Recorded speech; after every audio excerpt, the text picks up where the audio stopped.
Gusto ko yung outfit mo ngayon. Thank you. I like your outfit too. Ang ganda ng jacket mo. Very hot and sexy. Ikaw ba? Ano ba yung ano? Ako I have green jacket, di ba? Very cute, di ba? Oh, just... Tara na sa training, baka malate na tayo.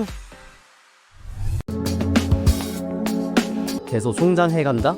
레벨업이 된다는 느낌으로 좀 받아주시면 될 것 같고 저희도 하고 보여주고 그렇게 하는 것이 조금 더 중요하다고 생각이 드는 것 같습니다.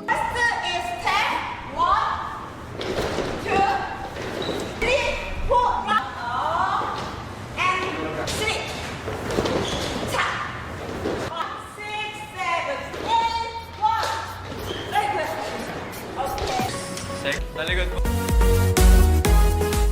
Go! So, yun no? Yung, hindi naman ng maayos yung binigay na. Kaso kayo saan?